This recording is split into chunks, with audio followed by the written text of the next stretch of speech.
We are officially live. So, guys, this is the Final Four first edition of Sweet 16 going live from Istanbul. Say hi first to Emmett from Ball in Europe. Hi, everybody. Say hi to Mete from Eurohoops Turkey. Hi, everyone. And as you know, I'm Moshe from Team Scout. So basically, this is the first show of what's coming towards everyone. So let's get ready. So basically, Emmett, what's going on here? Well, tonight's show is pretty simple because obviously it's the night before Final Four, so to speak. And we're just going to have a talk through now about the press conference, which Moshe and Meta made it to. I slept it out, so they're going to know more than I do about that. I might invent some thoughts on the press conference, which I didn't attend. And then we're going to get into our courtside work we did with some of the players. Obviously, Moshe got a few good ones there with his camera, and I did a few as well. And I'm sure Meta was talking to a few as well. So we're going to talk about those action, and obviously we are in a live room, so there's going to be the odd interruption during this. Every now and then, but not by any stray cats. Not by any stray cats, exactly. No. So I suppose, to start out with, guys, because you guys were at the press conference. Meta, what were the sort of the big stories coming out of it today? I understand that Vasilis Spanoulis and Zach weren't exactly best chums at it. Yeah, probably that was the most prominent thing that stood out from the press conference. Since 2010, we know that there's a bad blood between Obradovic and Vasilis Spanoulis. They never handshook today. Didn't eye contact. So probably that was the most prominent thing. And Moshe, obviously you were down there as well. Like, what else were you noticing coming out of the press conference? Well, for me, first of all, I want to say, guys, welcome to the Pleasure Dome. Come on. This is how it goes. This is what we do. But let's get down to business, as business is exactly what we had today during the press conference.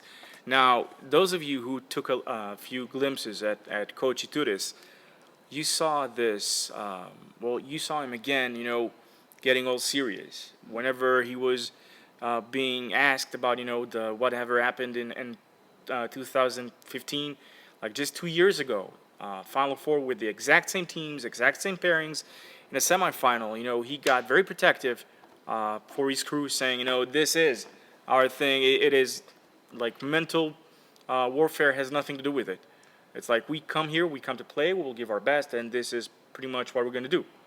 And what was the general mood of the press conference? Was it pretty calm, pretty relaxed, or was it mostly more like that tension we saw between Billy and Zach?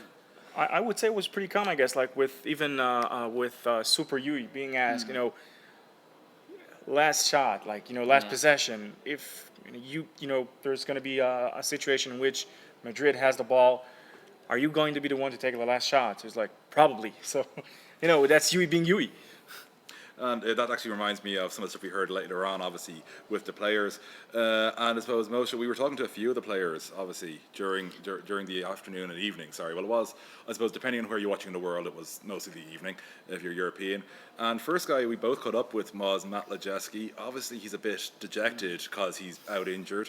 Went down late in the regular season.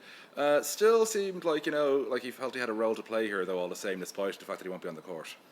Well, it sure is. First of all, when you have a shooter that's not, that's absent, that pretty much affects your entire style of game because that means spacing. When you have a shooting guard that can nail down threes one after another, that means spacing issues. Now they have Eric Green, but now we're talking depth because they have only like one guy who's by definition your shooting guard. Now I gotta ask you. It's a very big miss for Olympiacos offense, and I do think it's a big miss for the defense as well, because I think he's an underrated defender as Definitely, well. Definitely, yeah. It means so much for Olympiacos offense. He's a deadly shooter. He can put the ball on the floor sometimes. He's a big miss. He's gonna be missed big time by the Olympiacos during this Final Four. I think for the casual observer, they see Lejeski mostly as an offensive force. Like, you bring him in, he'll get you a few threes, he'll stretch the floor a bit. But like what you're saying there, Meta, is spot on. Like, he does actually do a good job on D that often gets unnoticed. And like the Olympiacos backcourt, like, it's gotten better on D, but it's not famous for its strength there. And having someone like Lojo knocking around makes a huge difference. At the same time, I think the OLED is really calling a lot this year. Like, I've been saying it all season that Olympiacos this season compared to last year, even though there's only a few slight tweaks, is a very different team. Yeah, as you can see, sometimes the frame moves. That's okay. There's no earthquake, just Moses with shaky hands. Let's call it like that. It is what it is. Anyways, guys, I mean, we got to put it on the table. I mean, Cheska beat Olympiacos twice this year. Now, in my opinion, that actually works for Olympiacos coming to this game because they are not a bad team, to say the least. They are not a bad team. And there's zero expectation. And it is very hard to beat a team 3 times in a row. That is very true.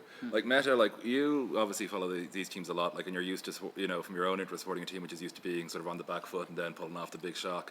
Like you look at sort of these two, like mentally, like where do you see sort of Oli? Because I was chatting to a few other players like Ken Birch and Patrick Young. Like Patrick Young, remarkably insightful man. Like putting it mildly. By the way, just as a ninja for people who aren't regular viewers, I've been underrating Patrick Young all season. Moshe's been telling me I'm wrong, and I finally agreed with him during the playoffs. That's why he's giggling so much. But you look at that. You got him. You got Birch. You got Milutinov. Such 3 different options up front. Like they're a tough team to play against. They are, and they're seen as underdogs, outsiders all the time. Whenever they come to Final Four, that's a big mistake. I don't think the other teams are seeing them as underdogs, but the general atmosphere regarding their game because they are playing a different brand of basketball. Because like we have Real Madrid with an offensive oriented play, we have Fener, another huge offensive talent they have, and also we have CSKA Moscow.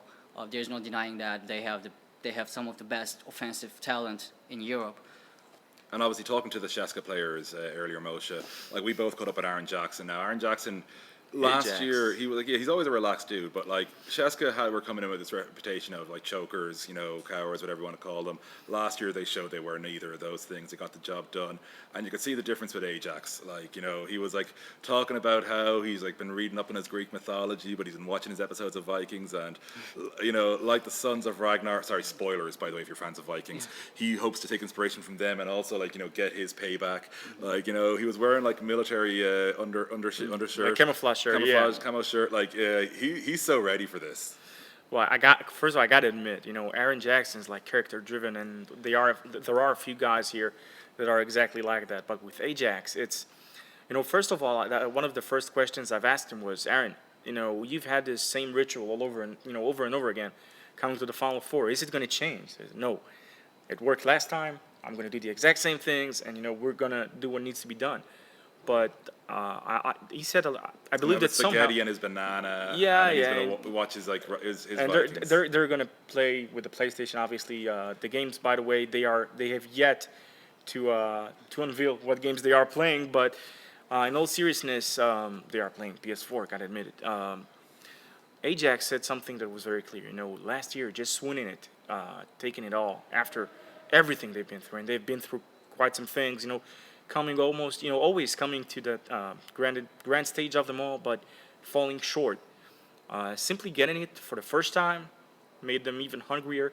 They know what they need to do. The most interesting quote he gave me was, as soon as the season ended and the new season began, we've stopped being the Euroleague champions. We are not the reigning champs. And Victor Kriapa was saying the exact same thing to me as well earlier. He goes, he's like, we had 6 years where people said we had pressure because we hadn't won it yet. Now we have 1 year where we got pressure because we are the defending champs. Like the pressure is always there. It just changes its flavor. Like, and like that's been the attitude of all the Sheska players. Even like Kyle, who's of course won back-to-back Euroleagues with Olympiacos. Like now, in fairness, I don't think it's actually possible to scare Kyle Hines. I think, he's like, or possibly get him overexcited. Like he's one of the more relaxed guys out there. But like Meta, you see someone like Kyle Hines at Denver Sheska, like there is a lot of experience here, isn't there? Yeah, there is a lot of experience, and probably they are the most experienced Final Four team this season, alongside Olympiacos and Vassilis Spanoulis' team. It plays a huge role in the Final Four. We know that you can never count on experience. It's just big. It's just big. And yes, we are blatantly checking our tweets while we're Yeah, not just tweets. Like guys are sending us messages throughout. But Meta, one of your home teams, we've talked to Gigi, to Luigi Datome. Mm-hmm. Now we're seeing a guy that they know what they have to do. I mean, each year that passed, they've made another step towards the final goal, which is winning it in their home court How did you see, like, this guy this season, pretty much? This Fenerbahce team was built for this, only for this weekend. This team was built for this last year as well. They lost it in the most horrible way, and they kept the squad, kept the roster. They have the roster. They have the same roster with the CSKA as they had the same roster. They have experience. They have talent, and they just know what to do, as you said. And I would like to point out a story to follow about this Final Four about Bogdan Bogdanovic. There's a special story waiting for happening. In 1992, Sasha Djordjevic won the Final Four in Istanbul here. We remember. Yeah, that was. You weren't even alive then. How do you know this? I wasn't. Well, I read a lot about European basketball history. So that was an amazing shot against Juventus Badalona. Oh, yes. And he was Partizan player. He was under the helm of Zlatko Obradovic, right? And he was 25 years old. Today, Bogdan Bogdanovic, 25 years old, and 25 years later in Istanbul, he has a chance to do what? be crowned as European champions as a Serbian player, a potential Serbian legend. Under Zlatko Obradovic, which is kind of crazy. This guy is just epic. Come on, Yeah. He's won like pretty much everything. Yeah, it's like, although I would love to see Zoc manage, not in the NBA, no, the US national team. That to me would be the most fun ever. Because the and NBA is LeBron. a different situation. If you get the US national team, you've got all the problems. That's why I think it'd be fun. But sticking with the reason we're here, so we were talking to Gigi from the Fener side about that game, and like he was pretty straight up about it. Like he was kind of going, I don't really buy into home court advantage that much. It's great to have the fans, but at the same time, it's about what we do on the floor, which nice and refreshing. He pointed out, like it didn't matter in the Oaxaca where they went and won 2 games. Although to me that said more about how ridiculously strong that Fener side is. And like Gigi's pretty. He's not taking anything for granted really. That was very obvious when we were talking to him, Moshe. Yeah, I think that not just him. Even we've talked to also Dante Draper, and you're seeing all these guys. They are Dante. He was playing for Madrid back then. Now after a year off, he came back to Madrid, who are obviously feeling a bit, Of course, in his year off, he went to the Final Four. Yep. He's obviously they all feel some sort of a sense of urgency, especially for the fact that the way their season ended. Now we must not forget that last season they came as the champs. They won in their home court. They did something very special. They became the 4th team to actually win in this new Euroleague era in their hometown. But the greatest thing was that he wasn't playing last year for Madrid. And they were, they had a very very hectic schedule, and it took its toll. Absolutely, and for a bit of context there, Madrid haven't won the EuroLeague title or old FIBA Champions Cup title outside of Spain since 1980, so this is a big sort of thing. Like going for La Decima is not that straightforward for them. Outside of Spain, they haven't got it done on Final Four weekends. One guy who a lot of pressure is on there going into that is obviously Luka Doncic. Now, I was talking to him earlier, and it was extraordinary to see. It's everything you expected for Luka Doncic in the press crush. It was warfare down there. Every journalist wanted to get a piece of him. He's this 18-year-old young man, and he just was chill. It's like, yeah, y'all get your questions and whatever. He was just going to sit there and take it. He was sending half-court heaves. Yeah, but exactly. He was but he was so relaxed because he knows he's going to get this a lot for the next year or so. The hype of him. There were questions about the NBA stuff. I was like, he's there. I don't care about the NBA this weekend. I care about winning the Final Four. And I asked him directly, are you a bit nervous? And he goes, no, I'm confident. Of course I am. Well, actually asked me, are you confident? Sorry. And he goes, of course we're confident. We finished top of the table. And we made it here. We're a good team. And he's straight up as there's none of this 18-year-old youngster thing. He's straight up, I'm a grown-ass man and I'm here to win, which is kind of cool. Well, there's a word that we in the basketball world love to use for situations like this, and that is that the guy has simply matured. Now it's time to see that if he's matured mentally, if it how it translates to the basketball court. Absolutely. And one guy who's got all the maturity and has been there, done that, J.C. Carroll. I know JC Boom Boom Carroll. Yeah, like, the man with amongst the best hair in the EuroLeague. Without a doubt. Well, yeah, he's no Shetty Osman. Like, no one is Shetty Osman for hair. I will never have anyone say that. Like, only one man has the head and shoulders at.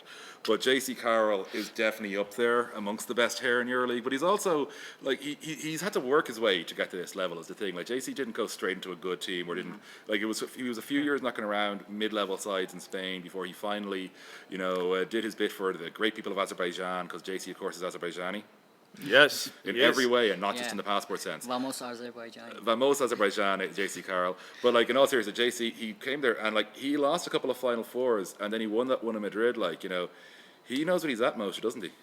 Well, he's like pretty much, I think, the guy that you do not want to leave alone. Like, he's the guy that you would, we were joking kind of, backstage about saying that, why JC is called Boom Boom, right? Because the first boom is like the sonic boom, which makes when he runs through the screens or the pin downs. The other boom is like with him nailing that 3-pointer. So that's like the boom boom thing. And he's got extra motivation because he had Oh, a yeah. pretty rough playoff series against Dashka. Oh yeah. And like, he's not the type of guy to let that slide. Yeah, well, but the good thing is when you look at Dachka, right? They have big bodies. They got big, athletic guys. So in do each Fenerbahce. Yeah, but they're on. Listen, you've got Slukas, who's strong, but he's not as athletic like when you're looking, for example, at Wildekin, right? Yeah. So it's supposed to be on He on actually paper played easier. great in the fourth game. But that's the exact same thing with good He coaches. hit like 5 threes. Oh, sorry, it's the fourth game. Sorry. Yeah, Yeah, the but fourth But like game. most of the series. Oh, yeah. Yeah, Yeah. like. But that's the thing. When you have a good coach, he knows how to. He has to adapt, because it's a game of survival at the end of the day. So when you have J.C. Carroll having to run through screens, Yeah. back screens, and whatever, simply to get an open look, you manage to do exactly that.